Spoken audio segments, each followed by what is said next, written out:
Bismillahirrahmanirrahim. Assalamu alaikum. I am Mohammad Wasim Saqib, your chemistry teacher. बेटा आज हमने MD CAT A+ series का test number 3 discuss करना है, तो आइए चलते हैं बोर्ड की तरफ। जी बेटा, क्वेश्चन नंबर 51,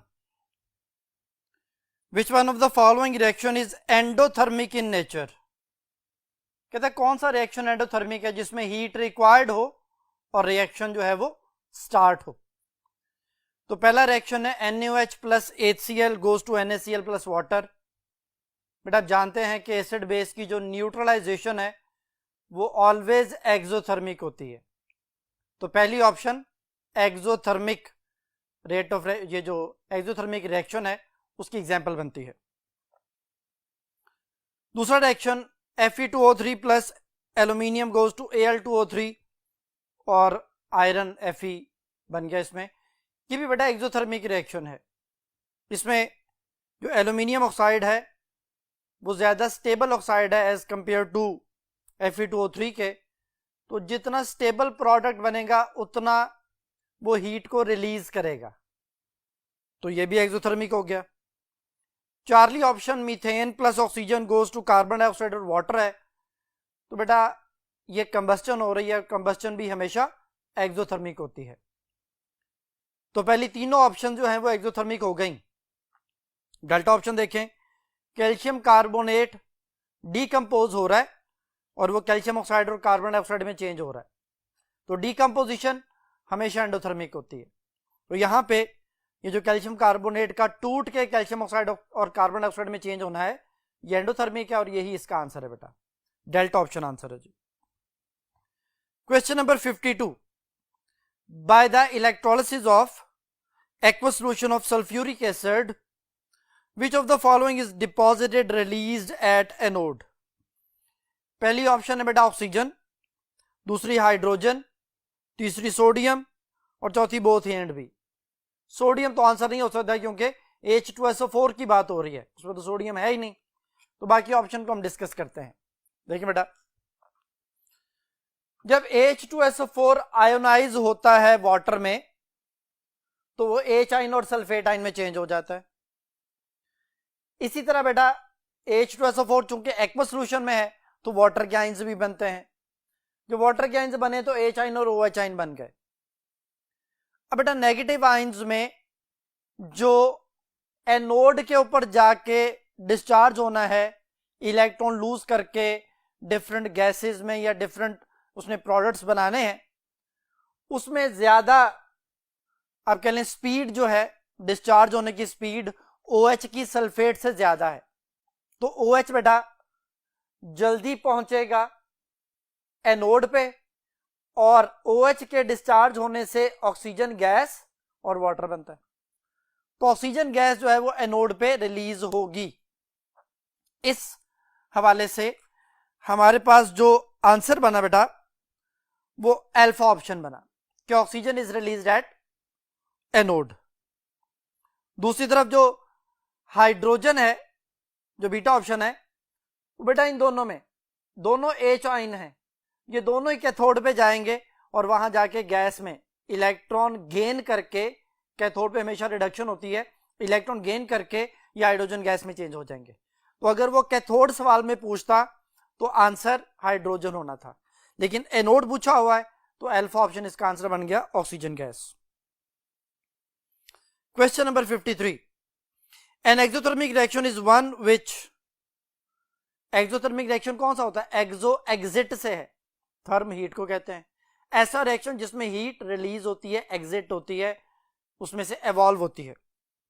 तो पहला रिएक्शन है जी takes place on only on heating, endothermic only on heating पे टेक्स प्लेस होता है, एक्सो हीटिंग करने पे रिएक्शन स्टार्ट नहीं होता, तो पहली ऑप्शन तो आंसर नहीं बनती। दूसरी option is accompanied by evolution of heat, ये इसका आंसर है बेटा कि एक्सोथर्मिक रिएक्शन जब भी होगा वो तब होगा is accompanied by evolution of heat, यानी हीट रिलीज होगी, एवॉल्व होगी, बीटा ऑप्शन आंसर है जी। Charlie option is accompanied by flame, कि उसमें कहते हैं फ्लेम नजर आएगा, में फ्लेम हमें निकलता हुआ जरूरी नहीं कि दिखाई दे, तो चार्ली ऑप्शन तो पॉसिबल नहीं है। हीट रिलीज हो सकती है, फ्लेम का वहां पे नजर आना पॉसिबल नहीं है। और delta option is accompanied bye absorption of heat, तो हीट एब्जॉर्ब करके एंडोथर्मिक होता है, एक्सोथर्मिक की बात हो रही है तो डेल्टा ऑप्शन भी आंसर नहीं होगा, तो सिर्फ बीटा ऑप्शन 53 का। क्वेश्चन नंबर 54 बेटा, consider the following redox reaction. Copper है, HNO3 है, फिर आगे HNO3 है, goes to copper nitrate plus 2NO go plus 4 water molecule. In the above reaction, oxidation number of the nitrogen changes from dash to dash. पहली option है +5 to +4, दूसरी option है +5 to -2, तीसरी ऑप्शन है -5 to -4 और चौथी option है +5 to +2।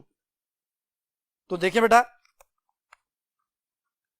ये है हमारे पास रिएक्शन जो उसने दिया हुआ है। HNO3 यहां पे उसने एरो लगाया हुआ है, इसलिए मैंने सिर्फ उनकी ऑक्सीडेशन स्टेट्स लिखी हैं। बेटा HNO3 में नाइट्रोजन की ऑक्सीडेशन स्टेट +5 बनती है, क्योंकि हाइड्रोजन +1 है, ऑक्सीजन एक एटम -2 है, टोटल 3 एटम है, -2 × 3 -6 बन गया, -6 और ये +1 -5, तो नाइट्रोजन पे +5 लिखना पड़ेगा, क्योंकि ओवरऑल जो ऑक्सीडेशन स्टेट का आंसर आता है वो 0 आता है, सबको सम अप करने के बाद +5 आ गया। नाइट्रोजन ऑक्साइड की बात हो रही है, तो यहां पे ऑक्सीजन -2 तो नाइट्रोजन पे +2, तो नाइट्रोजन से नाइट्रोजन +5 से +2, तो चेंज इन ऑक्सीडेशन स्टेट बेटा यहां पे जो हमें दिखाई दे रही है वो +5 से +2 है, और ये बेटा मैच करती है डेल्टा ऑप्शन जहां पे +5 to +2 लिखा हुआ, 54 का delta option. Question number 55, if internal energy of the system increases then all of the following changes may takes place except। But internal energy क्या होती है? सम ऑफ ऑल एनर्जीज। उसमें कैनेटिक एनर्जी की 3 टाइप्स हैं, उसमें ट्रांसलेशनल कैनेटिक एनर्जी है, rotational kinetic energy है, vibrational kinetic energy है और पोटेंशियल एनर्जी है। तो जब आप ये कहते हैं कि internal energy of the system increases, तो इसका मतलब है उसकी कैनेटिक एनर्जी भी बढ़ेगी। तो जब कैनेटिक एनर्जी बढ़ेगी तो कैनेटिक एनर्जी और टेम्परेचर डायरेक्टली प्रोपोर्शनल होते हैं, यानी कैनेटिक एनर्जी के बढ़ने से टेम्परेचर बढ़ेगा। तो पहली ऑप्शन देखें कि स्टेट ऑफ द सिस्टम में चेंज, कि उसकी जो स्टेट है वो चेंज हो सकती है, वो फिजिकल स्टेट भी हो सकती है, कि आप उसको इतना जो ना उसकी इंटरनल एनर्जी इतनी बढ़ गई कि उसकी फिजिकल स्टेट चेंज हो गई, एक चीज। तो दूसरी option, temperature of the system में डिक्रीज, सिस्टम का जो टेम्परेचर वो डिक्रीज नहीं हो सकता, इंटरनल एनर्जी के बढ़ने से टेम्परेचर लाजमी बढ़ेगा, अभी मैंने ये बात बोली थी। तो सवाल उसका यह है कि अगर इंटरनल एनर्जी बढ़ती है तो बाकी सारी चेंजेस हो सकती हैं सिवाय एक के, तो बेटा बीटा ऑप्शन पॉसिबल नहीं है, टेम्परेचर डिक्रीज नहीं हो सकता, तो बीटा आंसर है। चार्ली ऑप्शन देखें, टेम्परेचर ऑफ द सिस्टम में राइज, बिल्कुल ठीक है जी।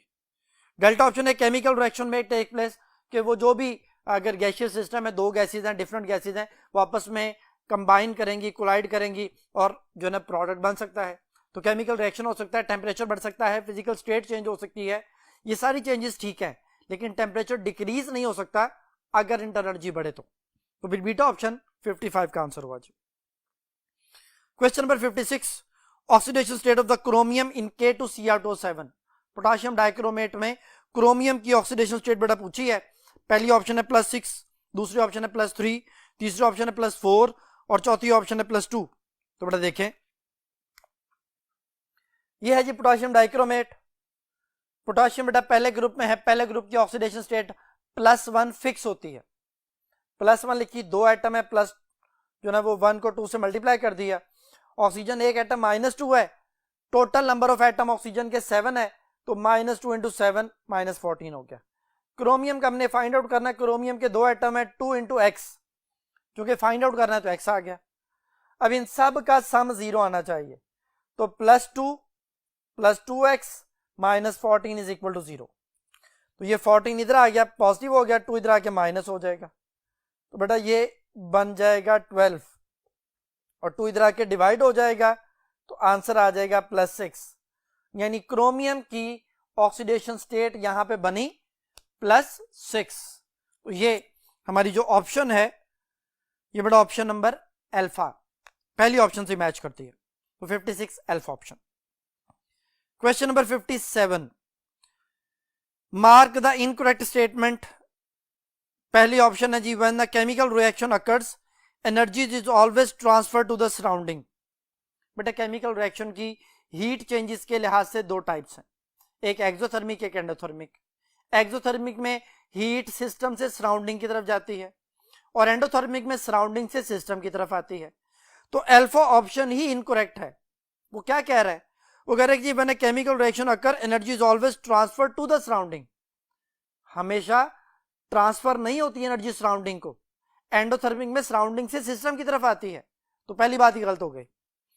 दूसरी ऑप्शन है, in exothermic reaction delta H not are shown in the negative value.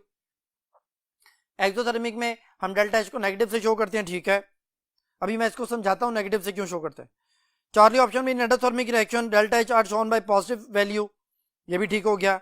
और delta H L lattice energy of an ionic compound can be calculated by Born Haber cycle. Born Haber cycle के जरिए हम sodium chloride की lattice energy calculate करते हैं, तो ये बात भी ठीक हो गई। तो देखिए बेटा, बीटा और चार्ली ऑप्शन को समझाने लगा। ये बेटा दो ग्राफ हैं, ये दोनों ग्राफ जो हैं ये बेसिकली एक्सो और एंडोथर्मिक रिएक्शन के लिए, ये एक्सोथर्मिक के लिए, ये एंडोथर्मिक के लिए। एक्सो में रिएक्टेंट हाई एनर्जी पे होते हैं और इनको बड़ी थोड़ी सी एनर्जी चाहिए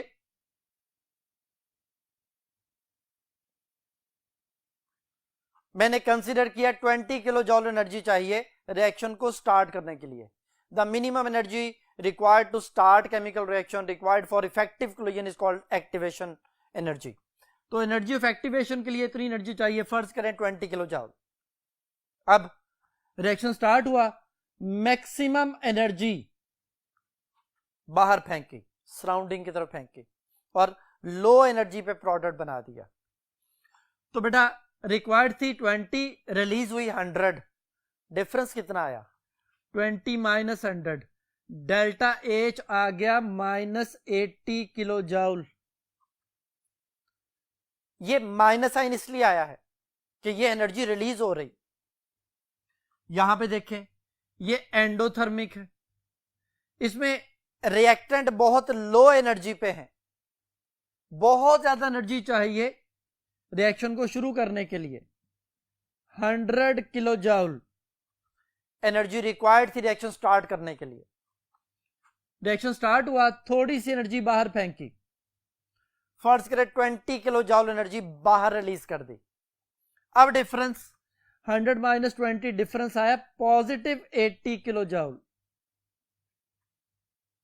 तो ये पॉजिटिव इसलिए डेल्टा एच पॉजिटिव लिखा जाता है।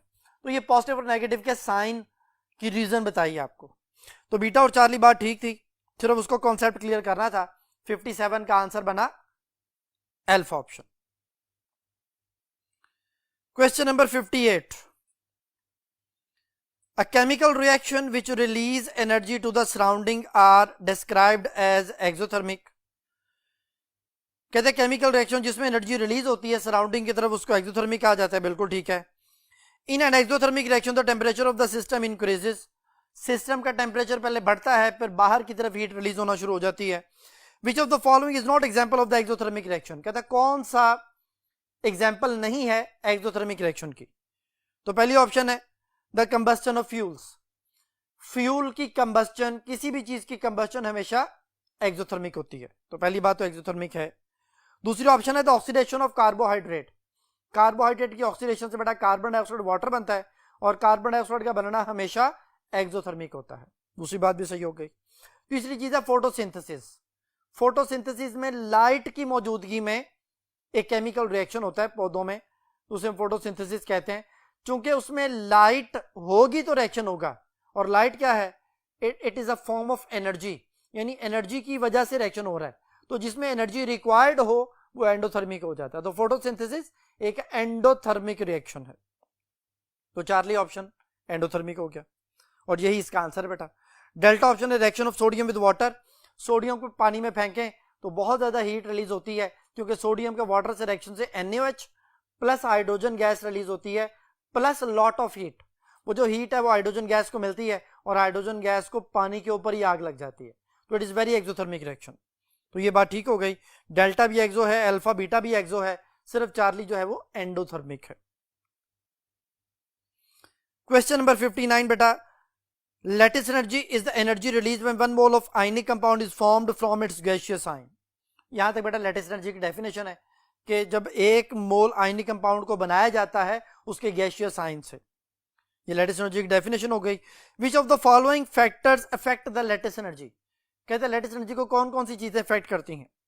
पहली ऑप्शन है size of the ions only, दूसरी ऑप्शन है charge on the ions only, तीसरी ऑप्शन है बोथ ए एंड बी, और डेल्टा ऑप्शन है नीदर ए नॉर बी। तो देखिए बेटा, हमारे पास लेटिस एनर्जी दो चीजों पे डिपेंड कर रही होती है। पहली चीज है चार्ज, चार्ज जितना ज्यादा उतनी ज्यादा लेटिस एनर्जी, और आयनिक साइज के साथ इनवर्स रिलेशन में है। आयनिक साइज कम लेटिस एनर्जी ज्यादा, आयनिक साइज ज्यादा लेटिस एनर्जी कम, इनवर्स रिलेशन। अगर मैं इन दोनों को कंबाइन कर लूं तो ये बनता है चार्ज डेंसिटी। चार्ज डेंसिटी क्या होता है? Charge per unit area. तो जिसका चार्ज पर यूनिट एरिया ज्यादा होगा उसकी लेटिस एनर्जी ज्यादा होगी। तो यहां पे चार्ज डेंसिटी का लफ्ज तो नहीं लिखा हुआ, लेकिन उसने साइज और चार्ज दोनों की बात की है। तो पहली ऑप्शन जो है वो है साइज ऑफ द आयंस और दूसरी ऑप्शन है चार्ज ऑफ द आयंस। तो ये दोनों बातें ठीक हुई, यानी बोथ ए एंड बी इसका आंसर हो गया चार्ली ऑप्शन। क्वेश्चन नंबर 60 बेटा, mark the incorrect statement about oxidation number and valency. बेटा ऑक्सीडेशन नंबर और वैलेंसी के वाले से उसने दो कॉलम बनाए हुए हैं और उनमें उसने ऑप्शंस बनाई हुई हैं। पहली ऑप्शन ऑक्सीडेशन नंबर में, it is the apparent charge that an atom would have in a compound. ये बेटा जाहरी चार्ज होता है, बिल्कुल ठीक है। वैलेंसी लफ्ज वैलेंस से है, तो उसने लिखा हुआ है कि it is the number of the unpaired electron present in the valence shell of an atom of the element, बिल्कुल ठीक है जी। बीटा ऑप्शन ऑक्सीडेशन नंबर में, oxidation number of an element में be different in different compound. एक ही element की oxidation number different हो सकता है, अभी मैं एग्जांपल में समझाऊंगा आपको।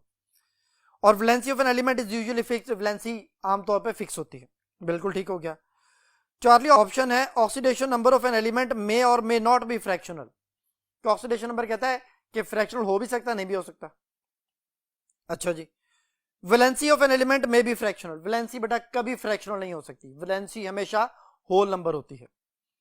तो ऑक्सीडेशन नंबर फ्रैक्शनल हो सकता है लेकिन वैलेंसी के भी फ्रैक्शनल नहीं हो सकती, तो चार्ली ऑप्शन फिर गलत हो गई। डेल्टा ऑप्शन है it may have a positive, negative और जीरो वैल्यू। ऑक्सीडेशन नंबर की कोई भी वैल्यू हो सकती है, पॉजिटिव भी, नेगेटिव भी और जीरो भी। और वैलेंसी में लिखा है डज नॉट हैव पॉजिटिव और नेगेटिव वैल्यू। वैलेंसी हमेशा पॉजिटिव ही होती है, इसकी पॉजिटिव नेगेटिव वैल्यू नहीं होती। तो सारी बातें हो गई। अब जरा इन ऑप्शंस को मैं बोर्ड पे समझाता हूं। बेटा HNO3 में नाइट्रोजन की ऑक्सीडेशन स्टेट +5 है। वही नाइट्रोजन जब NO में आया है तो +2 हो गया है। जब ये N2O में आया है, लाफिंग है जिसे कहते हैं, उसमें ये +1 हो गया है। अब वही nitrogen oxidation state different compound में डिफरेंट होती जा रही है। अब जरा देखें, पोटाशियम पहले ग्रुप में है, पहले ग्रुप वालों की ऑक्सीडेशन स्टेट +1 फिक्स है।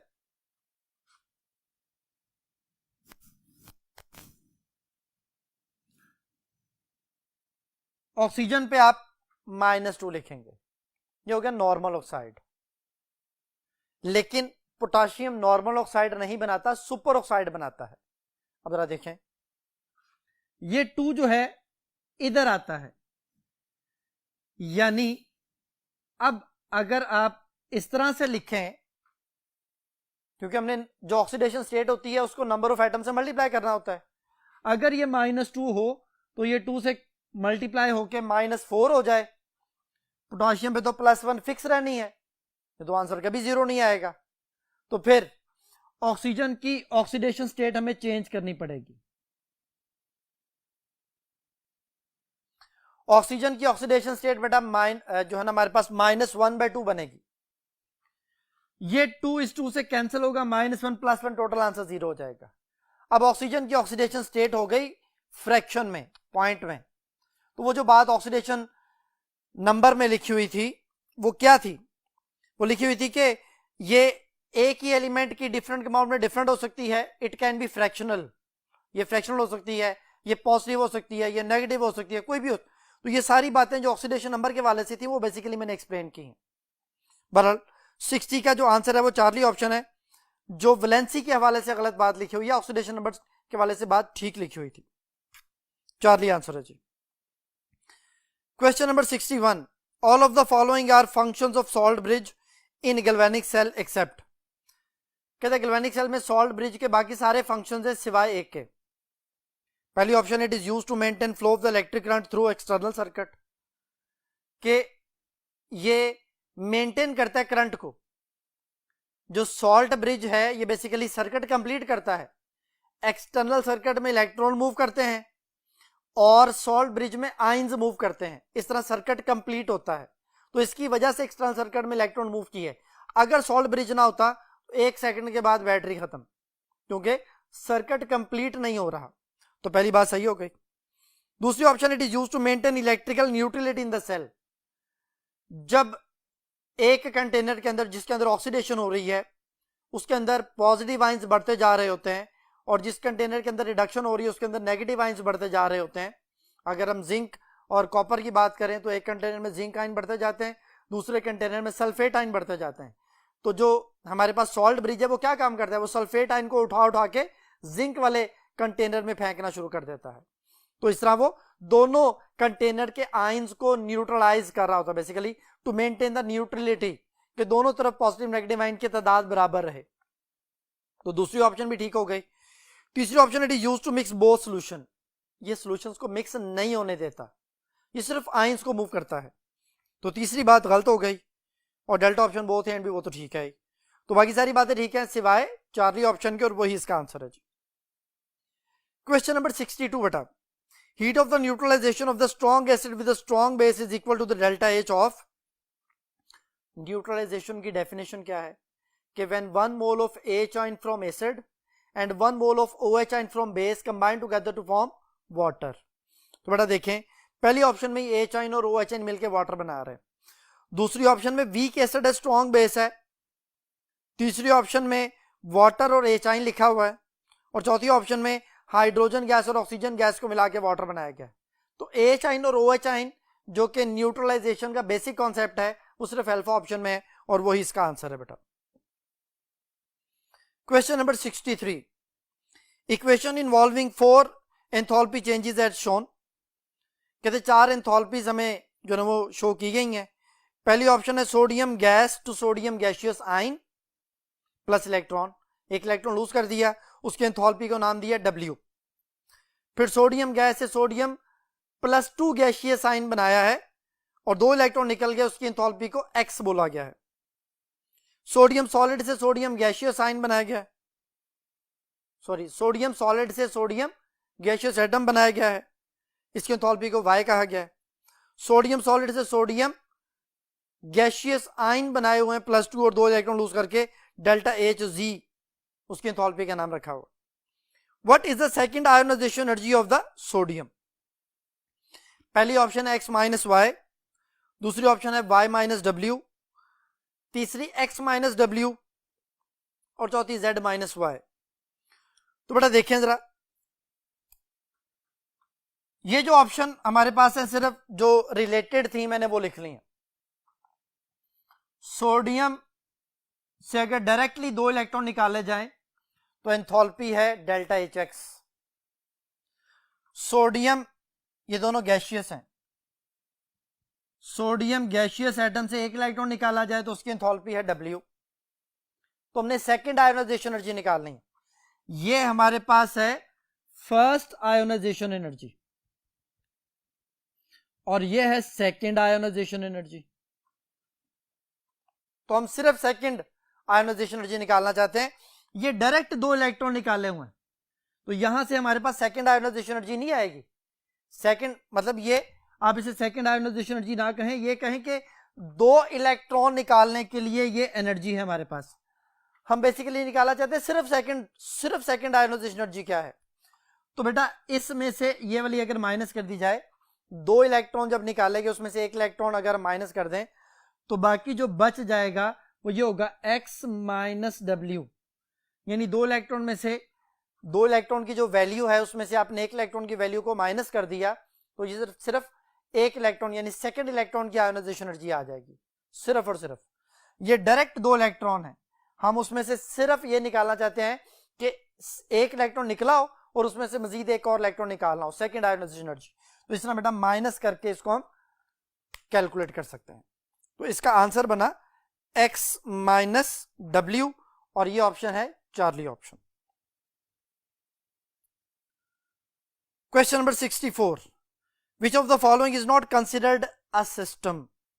कौन सी चीज सिस्टम नहीं है? पहली ऑप्शन है milk in beaker, milk is a system, beaker boundary है। दूसरी ऑप्शन है sodium hydroxide in titration flask, sodium hydroxide system है, टाइट्रेशन फ्लास्क उसकी बाउंड्री है।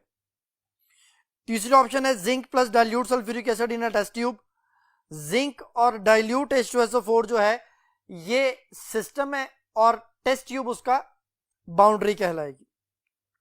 वैक्यूम डेसिकेटर, इसके अंदर कोई सिस्टम नहीं है, तो वैक्यूम डेसिकेटर एक बाउंड्री है, it is not a system. यानी जितने भी बर्तन होते हैं, जो कंटेनर्स हैं, चाहे वो ग्लास कंटेनर है, स्टील के बने हुए, जिसके भी बने हुए हैं, वो सारे के सारे जो हैं वो क्या होंगे? वो बाउंड्री कहलाएगी, वो सिस्टम नहीं होगा। तो डेल्टा ऑप्शन यहां पे सिस्टम नहीं है, वही आंसर है जी। Question number 65, all of the following are exothermic reactions except, कहते बाकी सारे एक्सोथर्मिक रिएक्शन है सिवाय एक के। पहली ऑप्शन है कंबस्टन, कंबस्टन बेटा हमेशा एक्सोथर्मिक होती है। दूसरी ऑप्शन है रेस्पिरेशन, जो हम सांस लेते हैं वो भी हमेशा एक्सोथर्मिक होती है, हीट हम बाहर फेंकते हैं। तीसरी ऑप्शन है न्यूट्रलाइजेशन, न्यूट्रलाइजेशन भी हमेशा एक्सोथर्मिक होती है। तो लास्ट ऑप्शन ही आंसर रह गया फिर थर्मल डिकम्पोजिशन, जब आपने किसी चीज को डिकम्पोज करना है हीट करके तो वो एंडोथर्मिक होगा।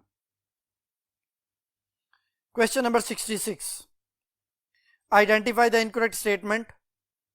बेटा सेल्स हैं, उनके पर्पस हैं और उनकी ये बताया हुआ कि वो किस चीज की इलेक्ट्रोलिसिस करते हैं।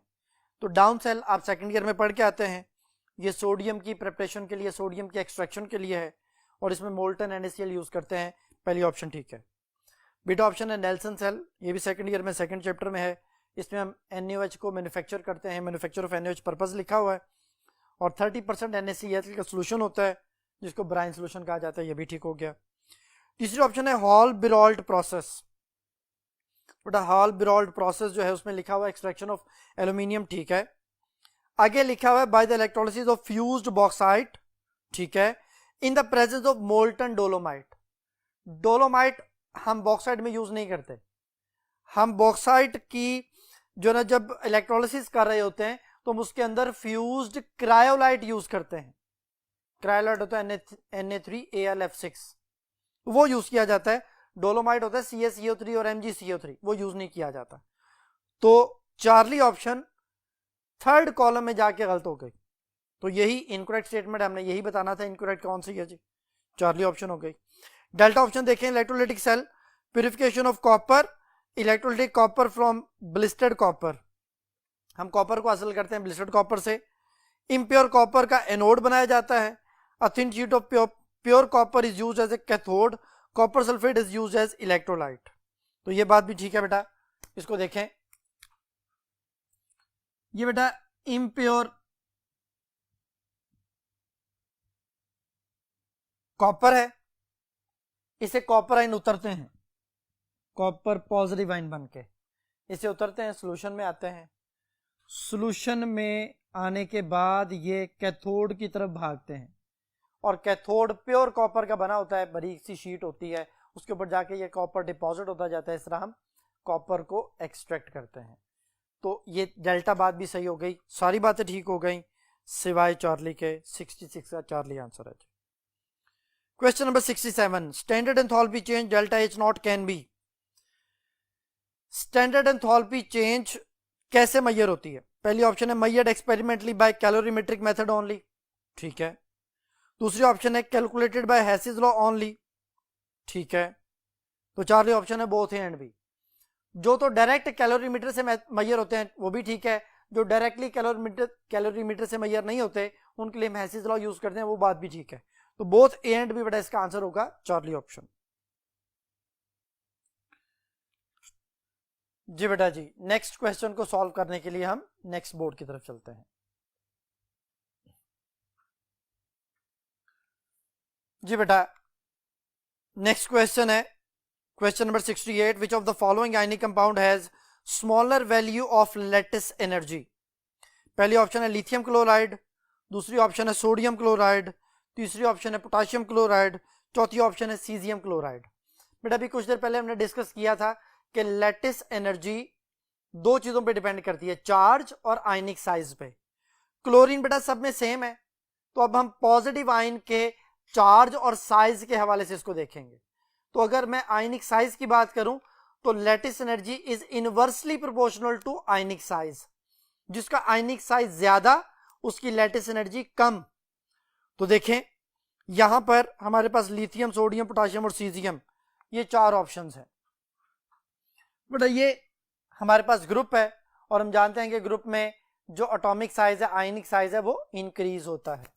तो लिथियम से ज्यादा सोडियम, सोडियम ज्यादा पोटाशियम, पोटाशियम से ज्यादा रुबीडियम और रुबीडियम ज्यादा सीजियम का साइज है। तो सीजियम का साइज ज्यादा है, lattice energy is inversely proportional to ionic size. इस कॉन्सेप्ट को फॉलो करते हुए जो सीजियम क्लोराइड होगा, आयनिक साइज ज्यादा, लैटिस एनर्जी कम, तो सीजियम क्लोराइड की लैटिस एनर्जी सबसे कम होगी। तो इसका आंसर हो गया डेल्टा ऑप्शन, सीजियम क्लोराइड। अगर वो कहता है हाईएस्ट लैटिस एनर्जी किसकी है, तो फिर लिथियम क्लोराइड आंसर होना था, क्योंकि उसका आयनिक साइज सबसे स्मॉल है।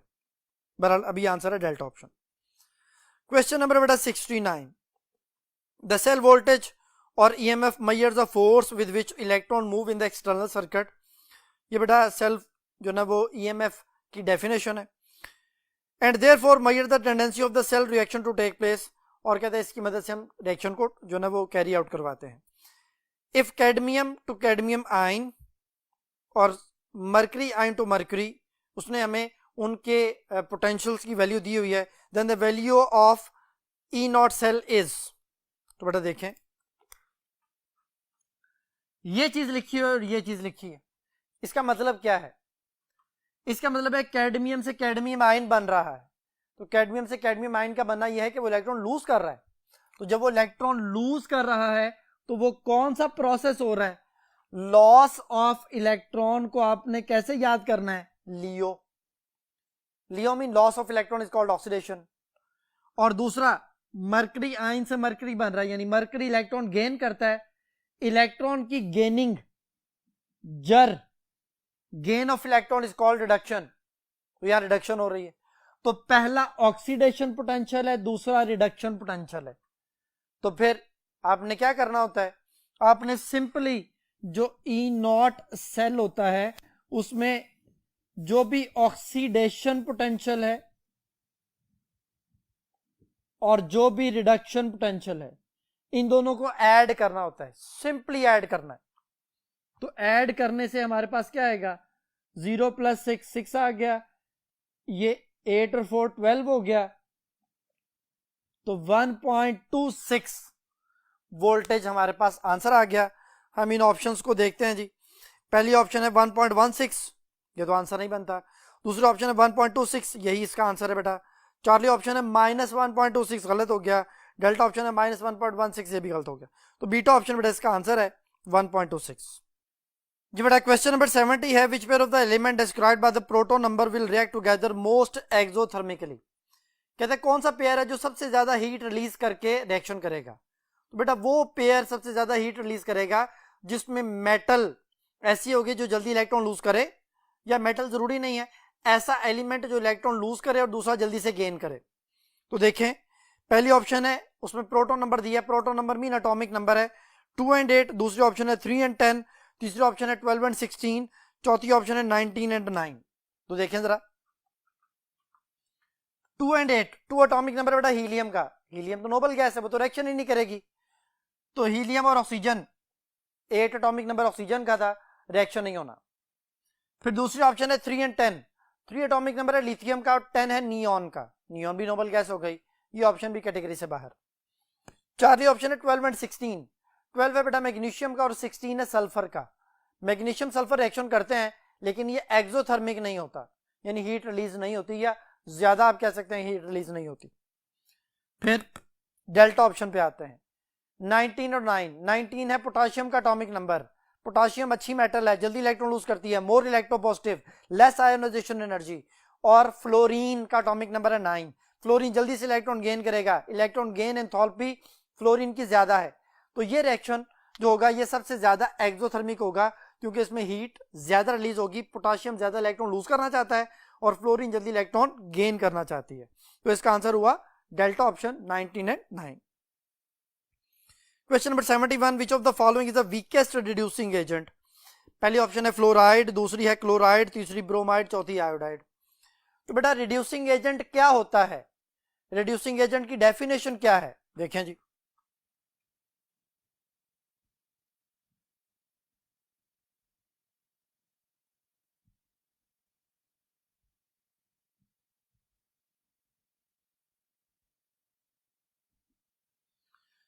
रिड्यूसिंग एजेंट बेटा वो है जो अपनी ऑक्सीडेशन करे।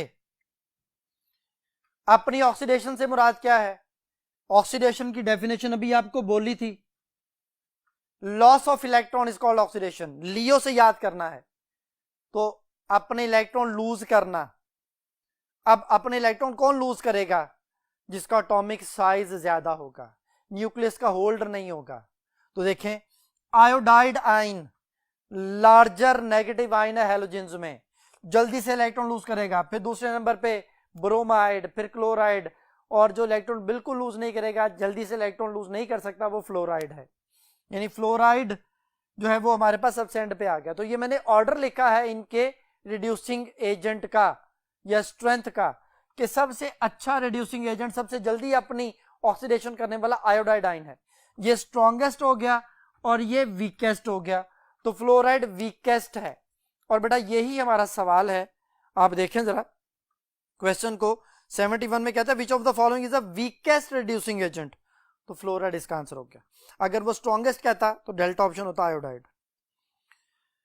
72 बेटा, question number 72, different forms of standard enthalpy change are given below. ये डिफरेंट एंथैल्पीज हमें दी गई हैं।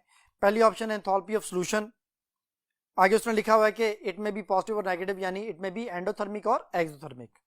आगे रिएक्शन लिखा हुआ है पोटाशियम आयोडाइड है, सॉलिड है, वाटर में डाला पोटाशियम आइंस एक्वस, आयोडाइड आइन एक्वस, और उसकी एंथैल्पी ऑफ सॉल्यूशन दी हुई है प्लस 21.4 किलो जॉल पर मोल। इसी तरह लिथियम क्लोराइड की जो है वो एंथैल्पी ऑफ सॉल्यूशन दी हुई है -35 किलो जॉल पर मोल। ठीक हो गया जी। दूसरी स्टेटमेंट है एंथैल्पी ऑफ कंबस्टन, ये हमेशा नेगेटिव होती है, उसने लिखा हुआ है delta H is equal to negative, यानी ऑलवेज एक्सोथर्मिक होती है। Carbon solid plus oxygen goes to carbon dioxide, enthalpy of combustion carbon की दी हुई है -393.7 किलो जॉल पर मोल, बिल्कुल सही हो गया। तीसरी स्टेटमेंट है एंथैल्पी ऑफ एटमाइजेशन, ये हमेशा पॉजिटिव होती है। तो एंथैल्पी ऑफ एटमाइजेशन के आगे लिखा हुआ G positive, sorry enthalpy of atomization के आगे लिखा हुआ नेगेटिव, ये हमेशा क्या होती है पॉजिटिव। तो ये बात यहां पे गलत हो गई।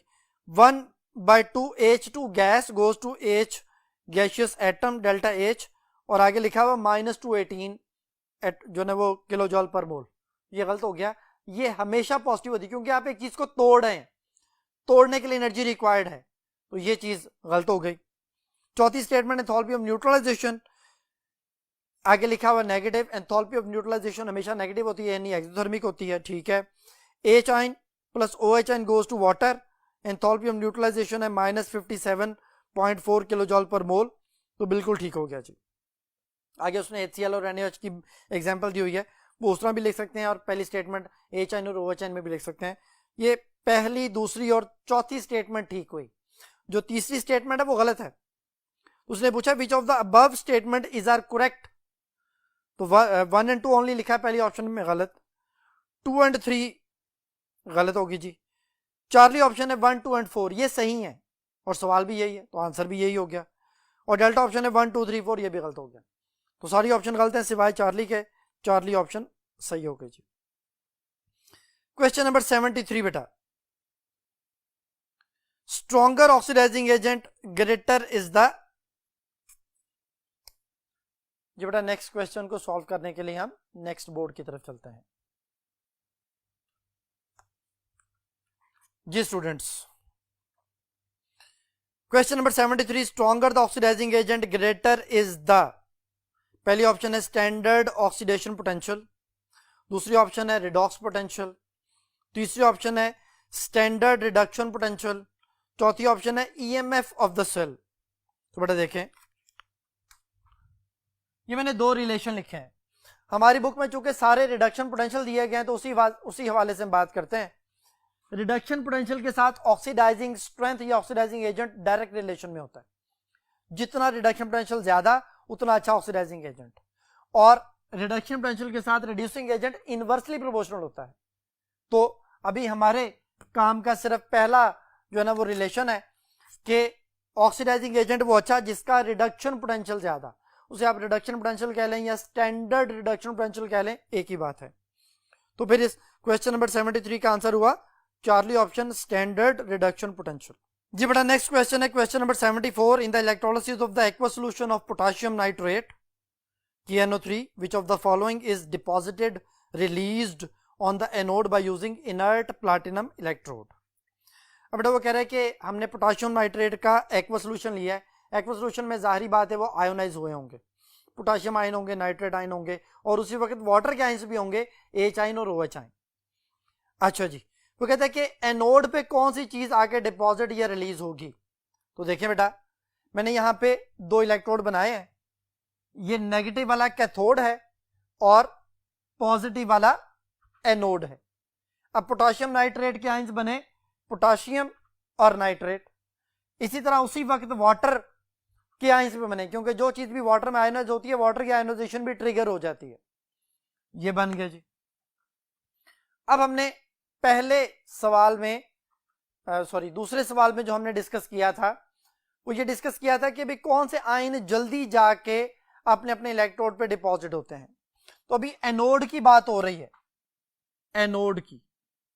तो एनोड पे नाइट्रेट और OH में अगर मैं कंपैरिजन करूं तो बेटा OH जल्दी पहुंचता है, और OH जल्दी पहुंच के वहां जाके डिस्चार्ज होता है, और OH के डिस्चार्ज होने से ऑक्सीजन गैस बनती है प्लस वाटर। तो OH जो है वो जब जाएगा एनोड पे ऑक्सीजन गैस रिलीज करेगा, तो फिर इसका आंसर बन गया 74 का beta option, O2। Next question है question number 75, bond energy is the average amount of energy which is required to break all bonds of the particular type in 1 mole of the substance. All of the following factors are directly related with the bond energy except. पहले बेटा उसने bond energy की definition बोली है कि एक मोल में जितने भी बॉन्ड्स हैं सबको तोड़ने के लिए जितनी एनर्जी रिक्वायर्ड है वो सारे बॉन्ड्स तोड़ने के लिए जो एनर्जी है that is called as bond energy. ठीक हो गया। फिर कहता है कि सारे फैक्टर्स जो हैं वो डायरेक्टली रिलेटेड है सिवाय एक के। पहली ऑप्शन है इलेक्ट्रोनेगेटिविटी डिफरेंस, जितना इलेक्ट्रोनेगेटिविटी का डिफरेंस ज्यादा बॉन्ड एनर्जी उतनी ज्यादा। ठीक हो गया। दूसरी ऑप्शन है एस कैरेक्टर, एस कैरेक्टर ज्यादा तो बॉन्ड एनर्जी भी ज्यादा। बिल्कुल ठीक हो गया। तीसरी ऑप्शन है बॉन्ड ऑर्डर, बॉन्ड ऑर्डर होता है नंबर ऑफ बॉन्ड्स, जितने नंबर ऑफ बॉन्ड्स एक एटम के दूसरे एटम के साथ होंगे उतनी ज्यादा बॉन्ड एनर्जी होगी। ये बात भी सही हो गई। तो डेल्टा ऑप्शन है बॉन्ड लेंथ, बॉन्ड एनर्जी और बॉन्ड लेंथ एक दूसरे के इनवर्सली प्रोपोर्शनल होते हैं।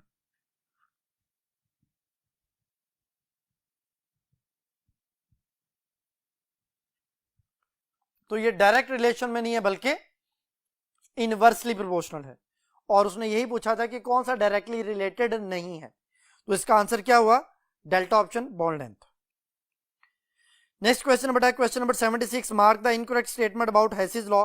हेसिस लॉ के बारे में हमने गलत स्टेटमेंट बतानी है।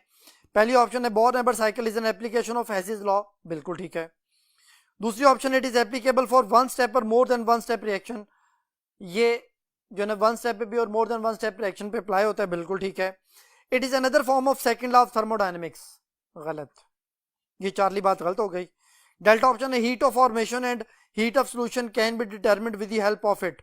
तो हम इसकी मदद से हीट ऑफ फॉर्मेशन भी फाइंड आउट कर सकते हैं, हीट ऑफ सॉल्यूशन भी कैलकुलेट कर सकते हैं, और लेटिस एनर्जी भी कैलकुलेट कर सकते हैं। लेटिस एनर्जी का यहाँ लिखा नहीं हुआ तो डेल्टा बात भी ठीक है, सॉरी बात ठीक है। It is not the second form of the जो ना वो सेकेंड लॉ ऑफ थर्मोडायनेमिक्स, ये सेकेंड लॉ ऑफ थर्मोडायनेमिक्स की कोई दूसरी फॉर्म नहीं है। तो चार्ली ऑप्शन इनकरेक्ट हो गया। Question number 77, all of the following are application of the electrochemical series except. Electrochemical series की कहते हैं सारी एप्लीकेशन है सिवाय एक के। पहली option, it helps to predict feasibility of the chemical reaction. इसकी मदद से हम बता सकते हैं कि रिएक्शन फिजिबल है या नहीं है। ठीक हो गया जी। It's help us to calculate the voltage और the electromotive of the cell. ये ईएमएफ ऑफ द सेल बताता है, बिल्कुल ठीक है। तीसरी option, it tells us that lithium metal is the weakest reducing agent. मैंने भी आपको बताया था कि जो रिडक्शन पोटेंशियल है वो हमें रिड्यूसिंग एजेंट के बारे में बताता है। जितना रिडक्शन पोटेंशियल कम उतना अच्छा रिड्यूसिंग एजेंट, इनवर्सली प्रोपोर्शनल है। लिथियम का पूरी इलेक्ट्रोकेमिकल सीरीज में सबसे लेस जो रिडक्शन पोटेंशियल है -3.045 वोल्टेज होता है, ये सबसे लीस्ट वैल्यू है। तो जितना कम रिडक्शन पोटेंशियल उतना स्ट्रॉन्गेस्ट रिड्यूसिंग एजेंट।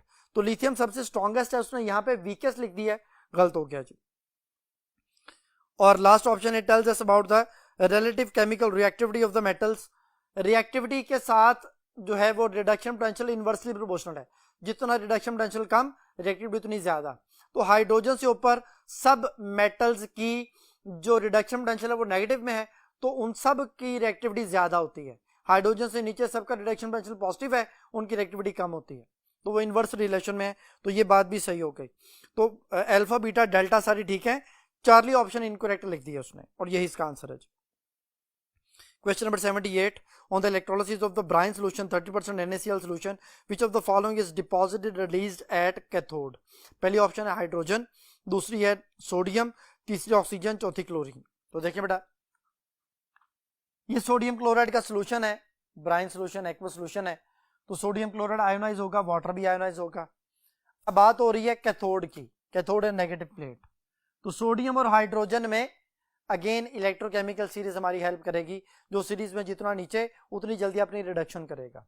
तो हाइड्रोजन पहले पहुंचेगा और वहां जाके इलेक्ट्रॉन गेन करेगा, अपनी रिडक्शन करेगा, और यहां से हाइड्रोजन गैस रिलीज होना शुरू हो जाएगी। तो कैथोड पर जो गैस रिलीज होनी है वो हाइड्रोजन गैस है बेटा। तो इसका आंसर हुआ alpha option. Question number 79, all of the following statement are correct except. कहते सारी बातें ठीक है सिवाय एक के। पहली ऑप्शन है, tendency of an electrode to lose electron is called oxidation potential. हम इसको ऑक्सीडेशन पोटेंशियल कहते हैं, ई नॉट ऑक्सीडेशन को। तो किसी भी इलेक्ट्रोड के इलेक्ट्रॉन लूज करने की एबिलिटी को हम क्या कहते हैं जी, ऑक्सीडेशन पोटेंशियल, बिल्कुल ठीक हो गया। बीटा ऑप्शन है, tendency of an electrode to gain electron is called oxidation. जो अपनी रिडक्शन करेगा, गेन करेगा, gaining of electron is called reduction. तो वो रिडक्शन पोटेंशियल होना चाहिए था, यहां भी उसने क्या लिख दिया, ऑक्सीडेशन पोटेंशियल। तो बीटा ऑप्शन इनकरेक्ट हो गई। चार्ली ऑप्शन है कि reduction potential increases from top to bottom, ऊपर से नीचे की तरफ रिडक्शन पोटेंशियल बढ़ता है, बिल्कुल ठीक है, हो गया जी। डेल्टा ऑप्शन है, oxidation potential increases from bottom to top, नीचे से ऊपर की तरफ जाएं। हमारी बुक में तो ऑक्सीडेशन पोटेंशियल नहीं दिया गया, लेकिन अगर हम सारी वैल्यूज को ऑक्सीडेशन पोटेंशियल में लिखें तो नीचे से ऊपर की तरफ ये वैल्यू बढ़ेगी। तो डेल्टा ऑप्शन भी ठीक हो गई। तो अल्फा, चार्ली, डेल्टा सारी ठीक है, बीटा बेटा इनकरेक्ट हो गई, और यही इसका आंसर है जी। Question number 80, all of the following are exothermic reactions except. सारी बातें कहते हैं एक्सोथर्मिक हैं, सारी रिएक्शन एक्सोथर्मिक हैं सिवाय एक के। पहली ऑप्शन है, dissolving ammonium chloride in water. Ammonium chloride एक आयनिक कंपाउंड है, जब ये वाटर में जाएगा आयोनाइज होगा, तभी इसने डिसॉल्व होना है। और किसी भी सॉल्ट की आयोनाइजेशन हमेशा एंडोथर्मिक होती है, ये बात याद रखिएगा। तो पहली ऑप्शन है वो ही एंडोथर्मिक हो गई। दूसरा ऑप्शन देखिए, making ammonia by Haber process. Ammonia की जो प्रेपरेशन है बेटा वो हमेशा एक्सोथर्मिक होती है, हीट रिलीज होती है, तो ये एक्सोथर्मिक हो गया बीटा। चार्ली है, reaction of zinc with copper. Zinc का कॉपर आयन के साथ जो रिएक्शन है, जिंक ने अपने इलेक्ट्रॉन लूज करने हैं, कॉपर ने गेन करने हैं। ये एक स्पॉन्टेनियस प्रोसेस है, और स्पॉन्टेनियस प्रोसेस हमेशा, या ज्यादातर, हमेशा तो नहीं मैं कहूंगा, ज्यादातर जो है वो एक्सोथर्मिक होता है, तो ये भी एक्सोथर्मिक है। और डेल्टा ऑप्शन है, फ्रीजिंग वाटर। वाटर का फ्रीज होना, वाटर अपनी हीट बाहर फेंकेगा तो फ्रीज होगा, तो ये भी एक एक्सोथर्मिक प्रोसेस है। तो बीटा, चार्ली, डेल्टा सारे एक्सोथर्मिक है, अल्फा जो है वो एंडोथर्मिक प्रोसेस है। Question number 81, oxidation state of the carbon in carbonate ion is. तो देखिए बेटा, कार्बोनेट आयन में कार्बन के ऑक्सीडेशन स्टेट हमने देखने हैं। ये कार्बोनेट है, एज ए होल चार्ज है -2, ये आंसर लाना है। ऑक्सीजन एक एटम होता है -2, 3 से मल्टीप्लाई किया, 3 एटम है, -2 × 3 तो -6 हो गया। अब कार्बन पे अगर +4 लिखेंगे तो -6 + 4 आंसर -2 आएगा। तो कार्बन की ऑक्सीडेशन स्टेट बन गई +4। तो इसका आंसर बन गया जी हमारे पास, देखें पहली ऑप्शन है +2, दूसरी ऑप्शन है +1, तीसरी ऑप्शन है +3, चौथी ऑप्शन है +4 यानी डेल्टा ऑप्शन इसका आंसर है जी। Question number 82, the potential setup when an electrode is in contact with 1 molar solution of its own ion at 298 Kelvin is known as, ये बेटा डेफिनेशन है स्टैंडर्ड इलेक्ट्रोड पोटेंशियल की, यानी अल्फा ऑप्शन। आगे reduction potential है, वो electron gain करने के हवाले से होता है, और जो चार्ली ऑप्शन है वो इलेक्ट्रॉन लूज करने के हवाले से होता है।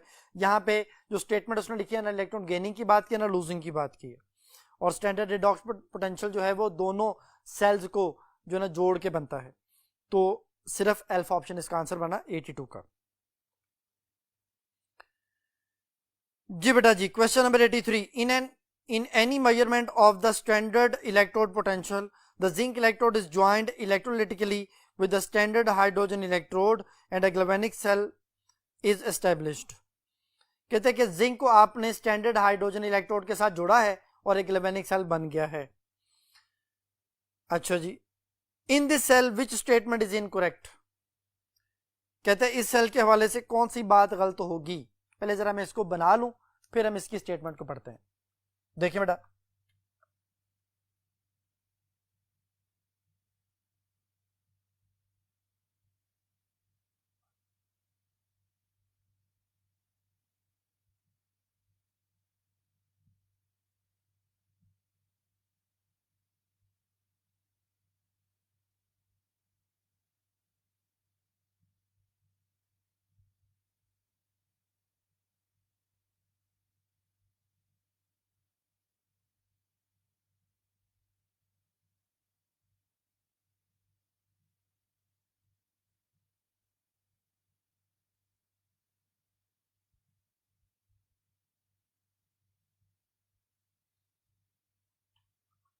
जी बेटा इसको समझें जरा।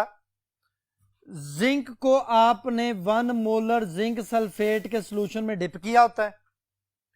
जिंक नेचुरली इलेक्ट्रॉन लूज करना चाहता है, जिंक अपने इलेक्ट्रॉन छोड़ के जिंक आयन बन के सोल्यूशन में आ जाएगा, इलेक्ट्रॉन इधर छोड़ देगा, इलेक्ट्रॉन इधर इकट्ठे होते जाएंगे, जब इधर इकट्ठे होते जाएंगे तो इलेक्ट्रॉन इधर फिर मूव करना शुरू हो जाएंगे। जब ये मूव करेंगे जिंक से स्टैंडर्ड हाइड्रोजन इलेक्ट्रोड की तरफ, तो थोड़ी देर बाद इसके ऊपर नेगेटिव चार्ज आ जाएगा। इस सोल्यूशन में क्या होता है, HCl का 1 मोलर सोल्यूशन होता है, तो H आयन होंगे वो बढ़ेंगे इसकी तरफ, जाके इलेक्ट्रॉन एक्सेप्ट करेंगे और हाइड्रोजन एटम बनेंगे। अगर 2 हाइड्रोजन आयन 2 इलेक्ट्रॉन एक्सेप्ट करेंगे तो हाइड्रोजन गैस बनेगी, जो यहां से आपको हाइड्रोजन गैस निकलती हुई दिखाई देगी। यह है वो रिएक्शन या एक सेटअप जिसमें जिंक को आपने स्टैंडर्ड हाइड्रोजन इलेक्ट्रोड के साथ जोड़ दिया। अब हम ऑप्शन पढ़ते हैं। पहली है जी zinc act as an anode, zinc चूंकि इलेक्ट्रॉन लूज कर रहा है, और वैसे भी इलेक्ट्रोकेमिकल सीरीज में जो एलिमेंट जो मेटल ऊपर होती है वो एनोड और जो नीचे होती है वो कैथोड। तो जिंक इलेक्ट्रोकेमिकल सीरीज में ऊपर है और हाइड्रोजन नीचे है, तो जिंक एनोड और हाइड्रोजन कैथोड के तौर पे एक्ट कर रहा है। पहली बात सही हो गई। दूसरी ऑप्शन है hydrogen ion act as a cathode, दूसरी बात भी सही हो गई। तीसरी बात है oxidation potential of zinc is -0.76, चूंकि जिंक ऑक्सीडेशन कर रहा है तो इसकी ऑक्सीडेशन पोटेंशियल पॉजिटिव होगा, अगर आप इसका रिडक्शन पोटेंशियल लेंगे वो नेगेटिव होगा। तो चार्ली बात गलत हो गई कि उसने ऑक्सीडेशन पोटेंशियल नेगेटिव लिया हुआ, क्योंकि नेचुरली अपनी ऑक्सीडेशन कर रहा है तो इसका ऑक्सीडेशन पोटेंशियल पॉजिटिव आना चाहिए। तो चार्ली बात गलत हो गई। Reduction potential of hydrogen ion is, क्योंकि हाइड्रोजन एक स्टैंडर्ड इलेक्ट्रोड है तो उसका रिडक्शन पोटेंशियल 0 कंसीडर किया जाता है। तो चार्ली बात गलत है, बाकी सारी बातें ठीक है, और यही इसका आंसर है बेटा। Question number 84, by the electrolysis of the aqueous solution of sodium sulfate which of the following is deposited released at cathode। पहली ऑप्शन है हाइड्रोजन, दूसरी ऑक्सीजन, तीसरी sodium, delta both A and B. मैंने जो पहले से बना हुआ है सेल उसी में मैंने बात समझानी है। देखें जरा, ये सोडियम क्लोराइड बना हुआ है, सिर्फ यहां पे मैं इसको चेंज कर रहा हूं।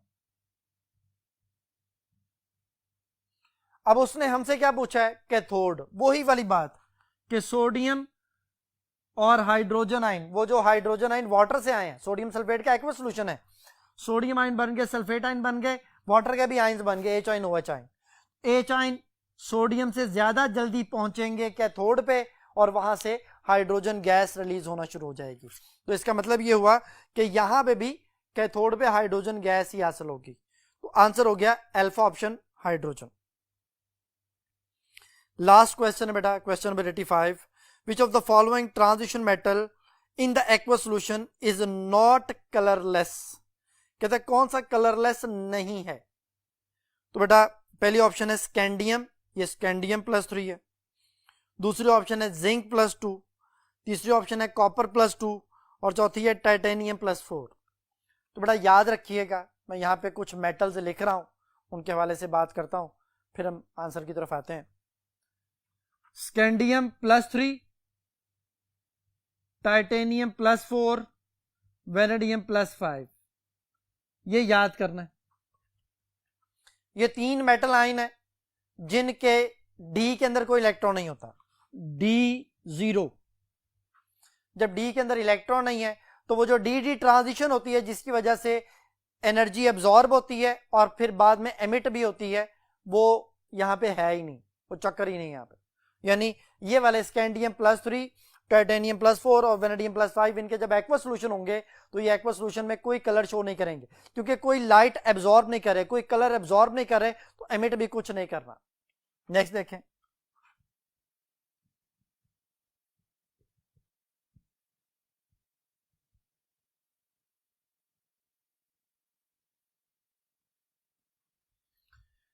कॉपर +1 और जिंक +2, ये दोनों में D10 होता है, डी फुली फिल्ड होता है। जब डी फुली फिल्ड होगा तब भी डी ट्रांजिशन नहीं हो सकेगी, तो ये भी कलरलेस सॉल्यूशन एक्वस मीडियम में शो करेंगे।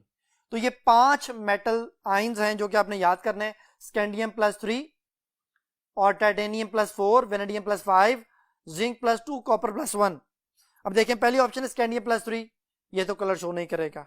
दूसरी ऑप्शन है जिंक +2, ये भी कलर शो नहीं करेगा। डेल्टा ऑप्शन है टाइटेनियम +4 और ये भी कलर शो नहीं करेगा। लेकिन कॉपर +2 लिखा हुआ है, कॉपर +1 होता तो वो कलर शो ना करता, कॉपर +2 है, इसमें डी ट्रांजिशन होगी। डी ट्रांजिशन कैसे होनी है जी, ये बना रहा हूं,